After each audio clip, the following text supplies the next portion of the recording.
I gave a bunch of my old video scripts to ChatGPT to see if it could do my job and write videos for me. And most of the stories it wrote were frankly terrible, but every now and again it was somewhat amusing. So here's 2 of the stories it wrote, completely unmodified, and I'll let you be the judge. Can AI do my job? The Great Ice Cream Heist. I'll never forget the summer of 15. It was hot and all my friends and I wanted was ice cream. But we were all broke teenagers with no summer jobs. So what's a group of desperate sugar-craving adolescents to do?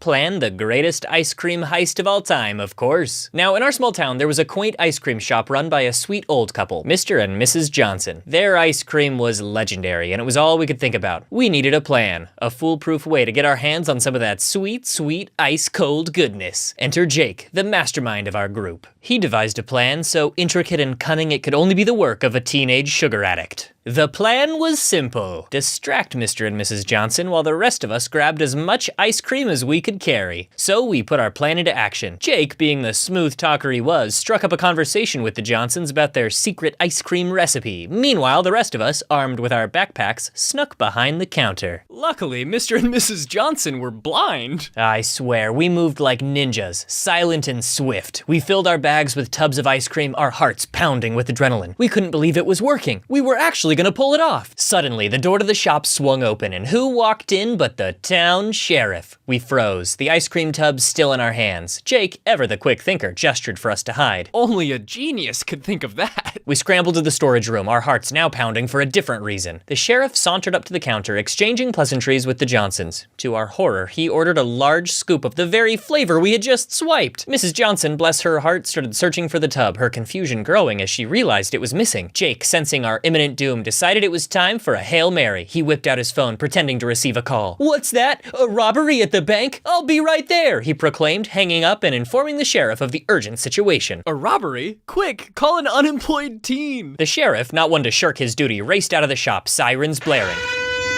With the coast clear, we snuck back out of the storage room, ice cream in tow, and made a hasty retreat to our hideout. At our secret clubhouse, we reveled in our success, gorging ourselves on the spoils of our heist. The ice cream tasted even sweeter, knowing we had outsmarted the law and pulled off the greatest ice cream heist in history. And as we sat there, our bellies full and our hearts content, we made a solemn pact. We would never speak of our crime, and our ice cream escapades would forever remain a secret. But now, years later, I share this tale with you, dear viewers. Because I'm a dirty liar, apparently. So let it be a lesson. Sometimes the sweetest victories come from the most daring and unexpected adventures. Remember, kids, crime pays. And if you're ever in our small town, be sure to visit Mr. and Mrs. Johnson's ice cream shop. Just make sure to pay for your... And then it just gave up. I guess it only does about 600 words at a time. I don't know how I feel about an AI trying to frame me for crimes, but otherwise that was surprisingly good. So I just think it could have been funnier, but like on purpose. So I told it to try again, and this is what it came up with. My unforgettable trip to the grocery store. Now, we've all had those awkward moments in public, right? But I'm a bit of a specialist in that field. I'm like the Picasso of awkward moments, a true virtuoso. Let me tell you about the time I went to the grocery store and things went south real quick. So it was a normal day. I was doing my grocery shopping like the responsible adult I am. Well, sort of. I was actually in the frozen pizza section trying to figure out which one had the most cheese. Anyway, there I was, minding my own business, when out of nowhere I got a sneeze attack. You know, the kind that makes you look like a malfunctioning robot. Pizza, cheese, sneeze, sneeze, cheese. Now this sneeze attack was out of control, and I was grabbing tissues from my pocket like I was pulling rabbits out of a hat. And just when I thought I'd sneezed out half my brain, it stopped. But there was an eerie silence in the store, like everyone was just waiting for the other shoe to drop. I looked around, and sure enough, I had an audience. A whole sea of judgmental eyes just staring at me. I tried to play it cool, you know, give them a little smile, and went back to my important pizza decision-making. But fate wasn't done with me yet. Oh no. I reached out to grab my pizza, and my elbow hit a stack of canned corn behind me. You know that feeling when time slows down and you just know disaster is about to strike? That was me, watching that stack of corn cans tumble to the ground like the world's worst game of Jenga. It was a chain reaction. The corn cans rolled all over the place, causing other people to trip and drop their groceries. It was like a scene from a slapstick comedy. I had just turned the grocery store into a live-action version of Mario Kart. A game famous for its canned corn. Now, I couldn't leave without cleaning up the mess I'd made, right? So there I was, picking up cans, apologizing to everyone, and trying to put everything back in place. But wouldn't you you know it, just when I thought I was in the clear, I dropped a jar of pickles on the floor. I mean, come on! At that point, I thought I was trapped in some sort of grocery store nightmare. So the jar shattered, pickles and glass all over the floor. It was a disaster. I must have turned 50 shades of red. But then this sweet old lady walked up to me, put her hand on my shoulder and said, "Honey, it's okay. At least you're not the one who sneezed all over the pizza section." I couldn't help but laugh. Sure, my ego was bruised and my face was probably redder than a ripe tomato, but you know what? Life's too short to worry about the little things. Sometimes you've just got to embrace the awkwardness and move on. So next time you find yourself in an embarrassing situation, just remember, you're not alone. There's a whole world of awkward people out there, and I'm the unofficial president. And hey, at least you didn't cause a grocery. And that's where it stops. I think that was mostly funny by accident, but it was still a decent imitation, which is equal parts fascinating and terrifying. I suspect that AI will never be able to completely replace people, but I've been wrong before. All I can say is that this technology is clearly very powerful, so whatever it does, it's gonna be